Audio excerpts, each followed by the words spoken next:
right. So today on the CEO podcast, I have Tanya, Eberhard, and Michael Carr. We are joined by them, two international best-selling authors and hosts of the Be Bold Branding podcast. Together, they are partners in BrandFace, where they have helped thousands of coaches, creators, and experts build profitable personal brands that help them change how they're seen and charge what they're worth. Join us as we dive into their journey. Thank you so much for being here. And this is exactly what our audience needs today. So tell me a little bit about yourselves and where you come from. You bet. Thank you for having us, Britt. Thanks for having us on.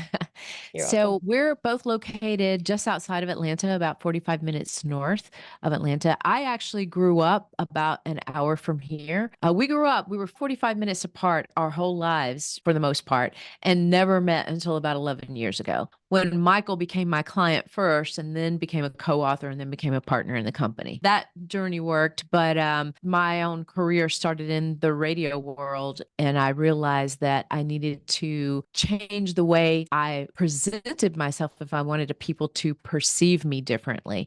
Because as soon as I got into the radio world, I was very young and people were slamming doors in my face, and I thought, well, this isn't going to work. So I began to position myself uniquely in that space. And once I realized, holy cow, this works so well for me, then I started to bring my clients into the studio and do the same thing with them. And that led to BrandFace being born in 2013.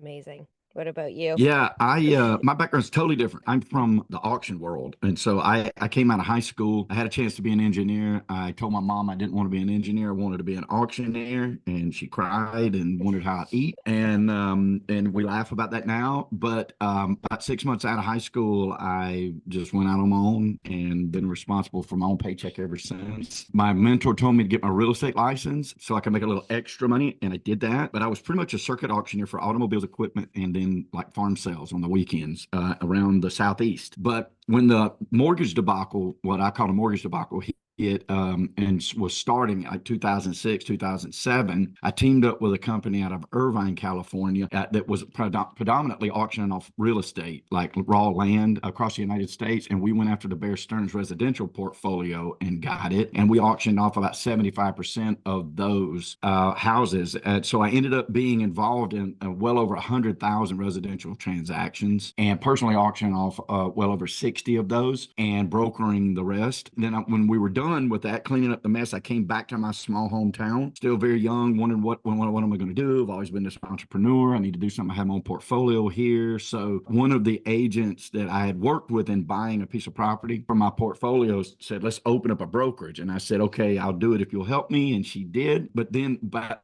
2 months after that, she's like, our marketing stinks and you need to meet my niece, which ended up being Tanya. And then I kept putting it off and putting it off. I was still traveling. I still was putting my time between California and here in Seattle. And so finally I get this call from Tanya, and she's like, I don't know if you're supposed to call me or I'm supposed to call you, but I'm Tanya. I can help you with your marketing. And I thought that was what I was after anyway. But Britt, I was very mean to her. I was like, listen, I've had 4 others just like you, and I don't need another one. And her response was, you've never seen or met anybody like me, and you've never had anybody before me, and I know what I'm doing. And so finally I hired her to do that. And I thought that she was bringing me marketing for my company. She brought me branding, and it changed everything, which I know is the subject of our conversation today, digging into that. But I just want the audience to know that I am a quintessential client that you're loves proof. The proof is in the pudding.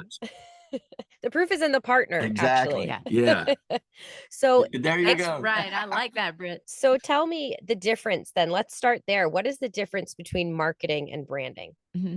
Our definition of branding versus marketing is pretty simplified. So we look at marketing as utilizing different channels, marketing channels or platforms to get a message and image out to your prospect. But your brand is that message and image that goes into that marketing channel. And that is what makes all the difference. And that's where people always, you always hear, oh, my marketing's terrible. It didn't work. This doesn't work. That doesn't work. And it's like, well, no, it's not the marketing channel most likely, unless you have it dialed in incorrectly and your ideal customer is not on the other side of that marketing channel. Most of the time, it's actually the brand that's causing the problem. Got it. If we were to kind of make that very simple in layman's terms, if you're not speaking somebody's language, they're not going to understand your marketing, whether or not it's decent or not, right? Agreed. Yes. Okay. It's not going to sink in for sure. Exactly. You're not Yeah. going to get anything across because they can't understand it. And also, maybe even deeper than that, if they can't connect to it. So, you want to be able to have something that people can connect to and feel something in order to market it to them. Yeah, it needs to be compelling. It needs to be significant to the ideal customer. It needs to be meaningful. It also needs to have some type of a call to action. So if all of those things are present and you've really got that dialed in, you know exactly who it is you're talking to,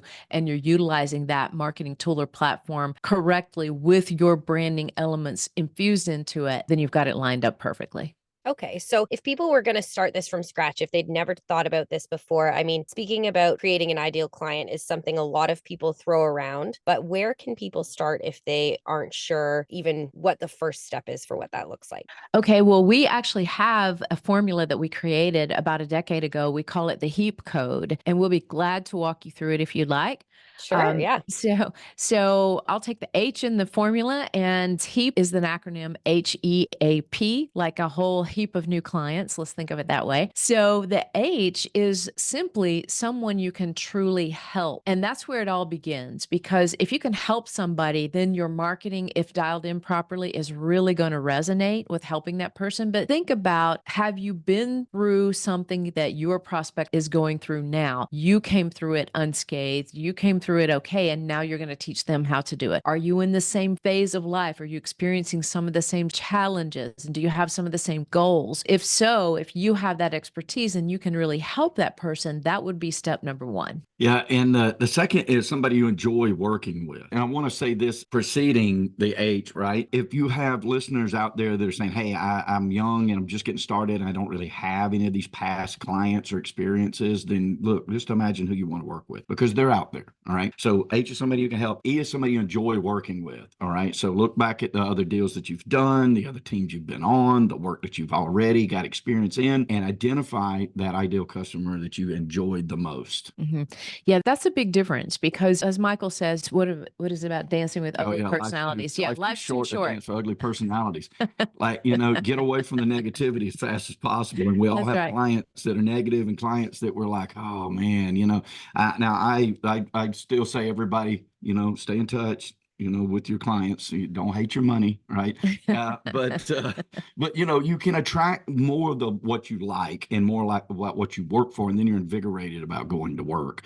Exactly. And so that's the whole purpose of it. Look for those clients that you enjoy the most. And speaking of invigoration, the A to me is what invigorates me. People who appreciate what you have to offer, because you could be working with somebody you can truly help. You enjoy working with them because they're a lot of fun and they'll go through the process. But if they don't really appreciate you, in other words, if you turn around and they've hired another person that does exactly what you do, or they're getting advice from their friends about branding and their friends have no idea what branding is all about, then they don't appreciate the expertise that you bring to the table. So there's a lot to be said in working with somebody who really appreciates you, because and from that standpoint, you'll get a lot more referrals as well. Absolutely. Yes, Yeah. you get that word of mouth. And there's a lot more of these than you might imagine, right? So even if your past experience has been, I've been in business for 2 years and I've only seen one person appreciate what I do. There's more. So keep the hope, right? And then the P, of course, is profit, right? Well, profit is not a bad word. There's no problem with making profit. We got to make profit. You got to make money on your friends. Your enemies aren't going to buy from you, right? So profit is a very good thing. Obviously, you just have to provide more in value and quantitative value in their minds than they're paying. Outside of that, you charge whatever you want. And so for those people that are profitable in the space that you're wanting to be in, because they're out there too. Okay. I love that. That's fantastic. And that really breaks it down nice and simple and allows people to maybe plug in some different ideas that they have into those spaces and expand on them. There's a lot to be said, or there's a lot of people that talk about creating an ideal client avatar. Is that something that you believe in or not? Because I've heard kind of both sides to it, and I'd love to know your opinion. Yes, actually, I do, simply because it's a lot easier to envision when you're marketing to somebody. If you can market to that one ideal person, then granted, 80 to 90% of what you're saying is going to appeal to anybody in their circumference, anybody that's almost like them even. So I love looking at that, and not just the demographics of that, like the age and the education and the price of the home or the neighborhood or the state or the city or any of those things. It's really more about the psychographics and the attributes attributes to me. Mhm. So what kinds of pet peeves do they have? What do they do when they're not working? What do they value out of life? Those kind of things are really important to know when you're marketing to somebody. So the ideal avatar is spot on to me. I will say this, though, it's very hard for a lot of people to really dial into just one. And the truth is, most of us have a primary and a secondary. And so I identify the primary as kind of like that low-hanging fruit. They know there's a problem. They know you're the one, or the services you provide will most likely help them with that problem. And those people have been thinking about hiring somebody like you, or they're actively looking for somebody like you. So that's what I call the primary. They know it, you've got the answer, right?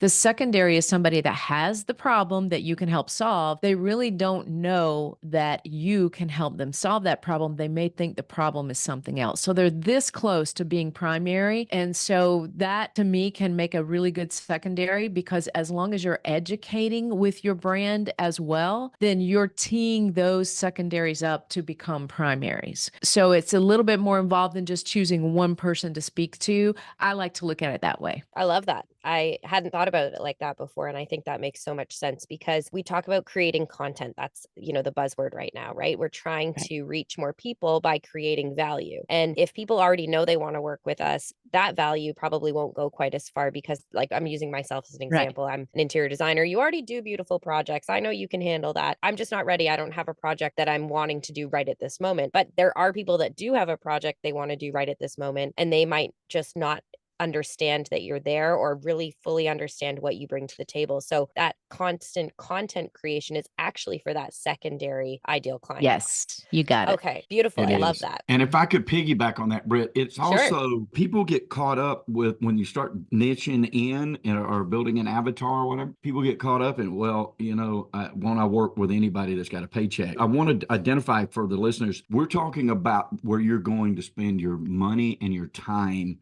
attracting people. Yes, of course. If somebody calls you out of the blue off a referral, whatnot, and you can decide if you're going to make so when we talk about niching in, the suit isn't sewn so tight we can't wear it, in the words of my grandfather, right? So I like for the listeners to understand that, yeah, of course, your reputation is going to grow and people are going to pass your name and you're going to grow into stuff like that. But when we're identifying who our ideal customer is and our second ideal customer is, this is where you're going to infuse your brand, directing at those people and letting that growth come organically after you're attracting that, because you don't want to be spending your money in lost causes. Right. And the most important business attribute of utilizing your brand. Okay. So we've talked a little bit about how to kind of identify what your ideal client looks like, how to build them, what types of ideal clients we have. And the next step, I think, would be to switch over and talk about the brand. So how do you even start to understand what your brand is as an entrepreneur? Maybe you just started your business. Maybe you've been working for corporate for a while and now you're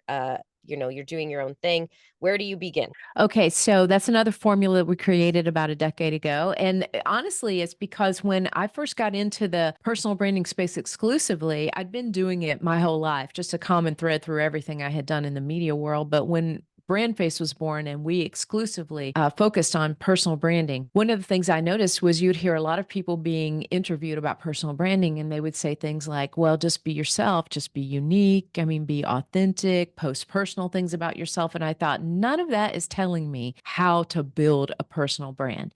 So we created the formula, and we call it the 3D freedom formula, because it allows you the freedom to build the brand authentically, to build the brand you want, to attract the people you want, to have the life and business that you want. So the 3D process is define, develop, and display. Super simple. And I'm going to walk you through it real quick. So the define phase of the process is really a couple of things. You're defining those ideal customers. So that's where your heap code would come in, and you would really define that primary and secondary. Then you would look at next your points of differentiation. And I say points with an S because every human being doesn't have just one. They have multiple points of differentiation. And that's where we look at it and we come in with that magic formula, if you will, to say, okay, the magic formula of how to position yourself in your space uniquely make sure that you're differentiating yourself is that number one, you've got to figure out which of those points of differentiation are going to appeal to and be significant to your ideal customer. So that's kind of like the magic bridge. So for instance, if we were to say, okay, your point of differentiation as an interior designer is that you're inexpensive. Okay. And I know you're not. So, because nobody wants that, right? But your ideal customers don't care about that. They want to hire the very best. They want the posh, right? They want all the really good stuff. So what you're marketing on is a point of differentiation that doesn't meet your ideal customer's needs or desires. And so that's a bridge to nowhere, right?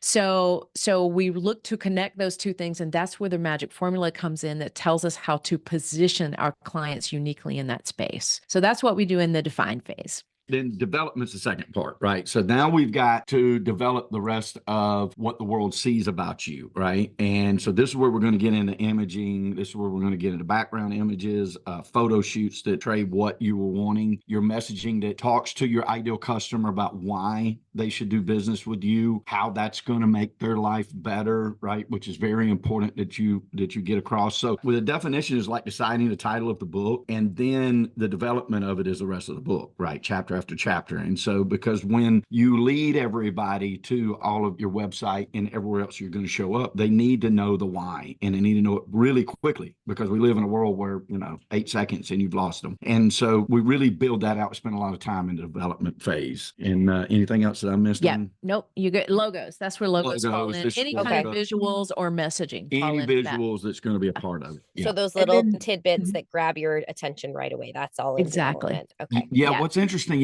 people, and I was no different. Okay. So I'm not throwing a stone, but people get caught up on the logo and they're like, oh, my logo's got to be good. My logo's got to be good. Look, your logo should be good and your logo needs to be good, but you'll never make a dollar off a logo ever. Nobody ever has, nobody ever will. They are important and we all want the Nike swoosh, but even Nike couldn't make the Nike swoosh famous until Michael Jordan. So you got to have a driver. The logo itself is not going to get you anywhere. Yeah. Okay. So that's the development. And then the final phase is as display. And so now what we do is we take all the messaging that sets you apart, that articulates what differentiates you in your space.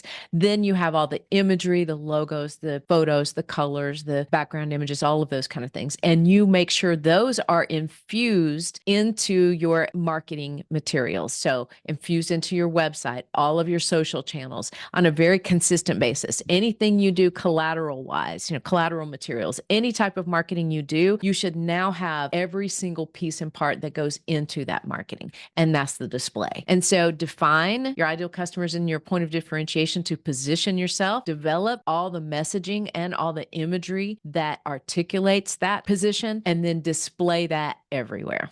Amazing. If we were going to start to think about how we want other people to see us, are you more of the mindset that it should be more of an authentic feeling, or are you of the mindset that we should be building towards what we want people to see? That's actually a good question. Mm-hmm. If I understand it correctly, let me answer it like this. And if I don't answer it, then you get on to me. Okay. But I mean, authentication is everything. Like we have to be authentic to who we are, because if you try to portray something that you're not, like one of the best campaigns that I've ever seen is when I think it was Hertz, and they were number 2 in the space for rental cars, and Avis was number 1, and Hertz admitted that we're number 2.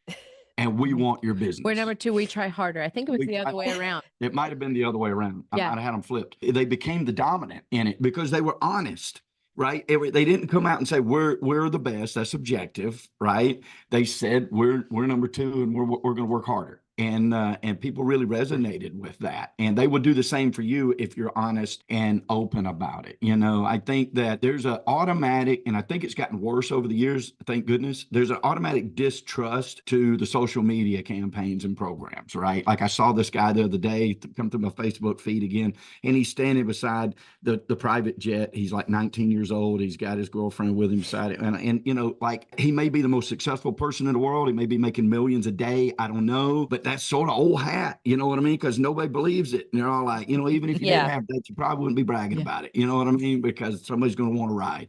And so, I think that we have to be honest. And then when that is very attractive to people, that's because people are all people. We're all the same, right? We have the same fears, same drives, same wants, same hurt, same pains. Like, we're all in a hard battle in some way, shape, or form. And being authentic to that is very important. Now, that doesn't mean you can't dress for the success you want and wear, dress for the job you want, not the job you have. I do believe in elevation to that, and how people out there perceive you. It just has to be honest. People are smart. They'll sniff it out in a heartbeat. Okay, so there's a component of fake it till you make it without being at the point where you're no longer authentic to your truth and to where you are in your business and where you can actually connect authentically with your client. Yeah, do it until you make it. That's it. Do it until you make it. Yeah, put your best brand face forward, right? Exactly. Yes. I love the plug. That was good. Thank you. But it is putting your best face forward, because you can be too transparent, right? But even people that are too transparent attract somebody, right? They're attracting the people that believe in them and really want to work with them. So I believe in dressing for success. Like Michael said, dress for success, but be real about who you are. Okay. For somebody starting out, how much would you recommend that they invest in branding and marketing, like off the hop when they're starting out? Is there like a percentage or a formula around that? That's a great question. I'll let you answer that. Okay, thank you. I was hoping you would. Go ahead. Because let me tell you the why. All right. So when I started the real estate company here, the arm's length transaction brokerage, right, the boutique brokerage that I have and run every day now, off of BrandFace principles, I had a very good friend, like a billionaire. Okay, and so I'm sitting on his back porch, looking over the Pacific Ocean, and I asked him the very question you just asked me, thinking there was going to be a percentage. I said, "How much should my firm this size be spending on marketing?" And he said, "All of it." That was his answer. And I said, "That's your answer? All of it? Like, I'm supposed to take this now and make millions and billions of dollars, right? Did you make millions and billions of dollars spending all of it? Apparently not, right?" So here's what I learned from Tanya, though. What I learned from Tanya, and has proved true over and over and over again, is that you can infuse your brand one handshake at a time. Like, you do it. My grandfather said, pass out 10 cards a day, you'll never go hungry. It's still a principle that is absolutely true no matter what business that you are in. And if that branding is in every human being that you meet and you shake your hand with your elevator pitch and, signature sound bites, your part of your bio, why do you do what you do? If you have that at the cusp, and then you have a great branded card or B card or any other medium to get them to show the rest of the story, then you are building your brand every impression. Every impression. Tanya says one impression at a time. Yeah. Brands aren't built over, because a lot of people say, hey, doesn't it take a long time to really build a brand, to become recognizable out there? It's like, well, if you're trying to be globally recognizable, yes, it does. But if you're trying to be recognizable in a very specific niche or space or even geographic area, brands aren't built over time. You know how I know that? Because if I build an amazing, beautiful brand for you today and you do nothing with it over the next 5 years, guess where you're going to be over the next 5 years? 5 years from now, you're going to be sitting there saying, my marketing doesn't work, right? What's happening? So they aren't built over time. Brands are built over every single impression. Every time you shake a hand, every time somebody's exposed to your website, every time they see a post on social media, every time they receive an email, every time they receive something with your branding elements on it, that's another impression to build your brand. And here's a caveat, though. I want to say this is very important. Okay. So when we talk about the display, you would think, common sense, right? It blows our mind how people don't do it. Like, oh, well, with this particular social media feeds for this, and this website's for this, and this. No. It doesn't work like that. You have to be consistent all the time about it. Here's the reason why. Because there will come a day and a time, to the second part of your question that you ask us, that you will need to decide what your marketing budget is. And to decide what that marketing budget is, you need to see how that marketing works. And if you don't have a brand dialed in and you do not stick to that brand consistently over a modicum of time, you cannot judge results. But if you will do that, then you will begin to see, usually about 90 days in, and then for the rest of your business life, you will see your ecosystem grow. And if you put it in a pie chart, you're going to see, oh, I got X calls off of this. I didn't get any calls off of this. Scratch that expense, put it over here. This one's working. Oh, this one's not working anymore, but I noticed this one's working in this quarter. Okay, let me move money back over here. And when you start to do that, you build. And that's where you get the ROI on your marketing. But if you do marketing without a brand, then you're liable to have this over here in this platform message, and then this message over here in this platform. You've got, you're judging apples and oranges. You're not judging apples and apples. And so that's why consistency in the display part is very, very important. And over just a very short, brief amount of time, you're going to be able to see what works and what doesn't. And I see this mistake happen. I made it 20 years before I met her. Absolutely. I just thought you just spend a bunch of money on advertising and hope the phone rang.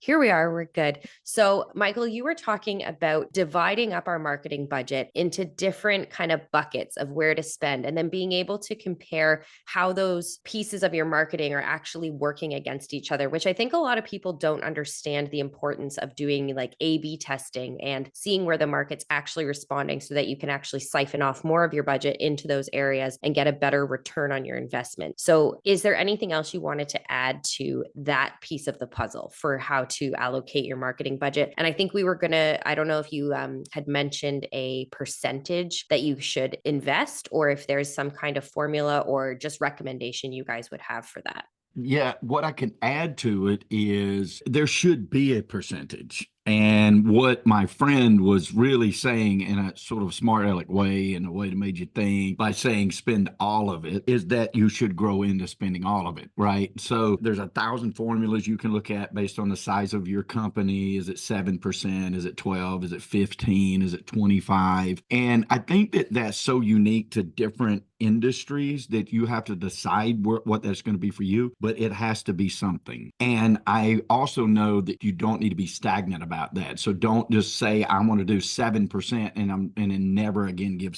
more than 7%. You don't want to do that. If you want to scale your business and grow your business, after you build the brand, then you start spending the marketing dollars, then you build the ecosystem that tells you what is working, and then you start feeding that machine. And then at the end of that, you're going to have to balance, obviously, workload, promises to clients, making sure that you under promise, over deliver, and how many employees you need to be able to do that. So I'm reluctant to give an actual percentage, but start at what you can afford, and then with the mindset that you're going to figure out what works and grow it. But if you don't build that brand first that has that consistent message that you stick to, you're going to fail at that part of the growth forever. I think that's really important advice. And once people kind of find whatever that magic formula is, or where their money is working, how long do you typically see it takes for somebody to actually see a return on investment on their marketing that they're paying for? Okay, so I can tell you this from the branding perspective. Okay, I'll share this story to best articulate that, but I will tell you that I've heard this story over and over again. So I get a call one day about a year and a half into BrandFace, and it's this lady that we were working with in upstate New York, and she said, Tanya, I know I'm calling you on your personal phone. I'm so sorry. It's like, don't worry. Tell me what's going on. And she said, I just am so excited. I had to give you a call. She said, I know we're only like maybe 2 weeks into the branding process, and all I've got is my brand identifier and my elevator pitch. She said, but I want you to know I've been going out and introducing myself, just saying, this is who I am. This is what I do. And she said, people's eyes are opening and they look at me and they say, wow, that's what you do. That's exactly where I am in my life right now. And instantly there's that connection where I call it, you were made for me connection. Okay. So when you are exposed to somebody's brand in some way and you feel like that brand was made, that solution was made just for you, it's that instant connection. And so we've literally seen people before their brand is even fully built capitalize on that. Let me tell you who she was and what actually happened with that. She was a real estate agent, had been in real estate 21 years. I'll never forget this story. Mm-hmm. In 21 years, even though she was surrounded by high dollar homes, she had never sold $1 million home in her life. That was the $1 million home. Wow. And so just to articulate what is possible when you start introducing yourself to the right people, the people that you know are in that, primary or secondary ideal customer framework, and you have taken the time to brand yourself in something that is unique and it is authentic and it is meaningful to them, then sometimes all it takes is one handshake and one introduction. Other times it can take 6 weeks before you actually see the first thing that you can capitalize on, that you can say, okay, that brought me money, right? The other thing I want to leave you with is that when we say to people, they say, okay, well, how much can I expect to make off of my new brand? And I say all of it. Okay. And it's kind of like tongue in cheek, like Michael's friend was saying to him, but it actually is true. And here's how I know that. Your brand is infused into every bit of your marketing. If your marketing starts to work for you, then you know the brand is correct. Now you're just looking at which tools you're using. Is my ideal customer, do they really read the daily newspaper? Are they really listening to these podcasts? Are they really on Instagram or TikTok or LinkedIn, whatever that is? Then you'll know that the location matches up, but it's that message that's so important that really syncs with people and gets people to feel like you were made for them. I really like that. And I don't know how woo-woo you guys are, but to me, that sounds like hitting your frequency or getting yourself to the frequency that you want to attract. And then as soon as you get your branding, I'm kind of thinking of branding as that frequency. So you want to elevate your branding and your messaging and what you believe about your business to a certain degree in order to attract those clients, but you have to be on the same level. And that's the point where you hit that like made for me. Yeah. Okay. Absolutely. There's definitely this energy connection there. Exactly. Right? Then you feel that when it's right, you feel it. I think people maybe don't think about branding in that way, but to me, it does create a bit of excitement and it gets me almost reinvigorated in my business. If I'm feeling a little stale or a little stuck or whatever that might be, I find if I focus on branding or just even like revamping something or making a few tweaks, it always kind of boosts my morale in my business.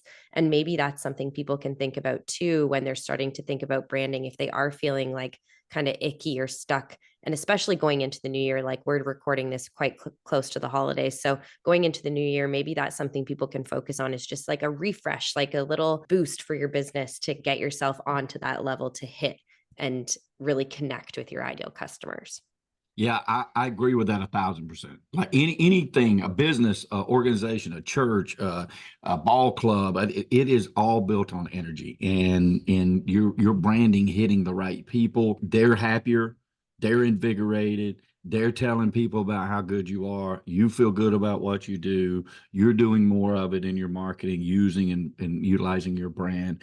There's definitely a truth to that spirit causing the growth and the excitement that we all are looking for, because then you know what you do when you go to work. You're excited about it. It's just like, what do I got to do today? Or it's not like that at all. Yeah. Yeah. You're excited about what you're putting out, and then therefore people are excited about what they're receiving. So yeah, I love it. Well put. Cool. I really like that. So please let us know, like, how can people work with you? Where can they listen to your podcast? Give us all of the good details. You got it. Okay. The podcast name is Be Bold Branding, and you can find out everything you need to know at BrandFaceStar.com, BrandFaceStar.com. Awesome. I'll link both of those in the show notes as well. And if anybody wants to work with you guys one-on-one, is that something you still offer? Or are you more like kind of large scale coaching? Yeah, so we have several different options available, but everything comes down to one-on-one. So in other words, if you go through our process of building a brand, you'll be meeting with me at times.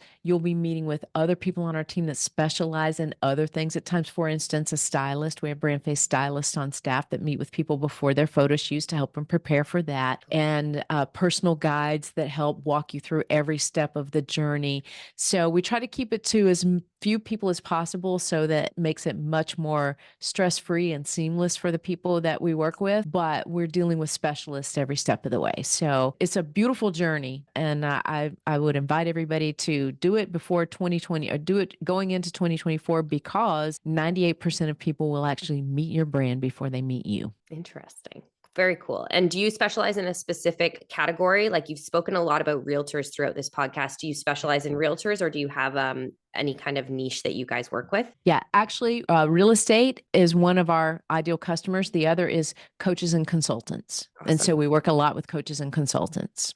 Yeah. Fantastic. Anybody that's an author, podcaster, speaker, coach kind of seeking that authority and leadership position, expert and authority, that's definitely the people that we specialize in. Fantastic. Well, I appreciate your time so much. And it was a disaster on my end for today, but I really, really appreciate your patience with me and your time. And it's been really great. I'm very excited. I'll let you guys know when this is going to air. Is there anything else you wanted to add before we close up today?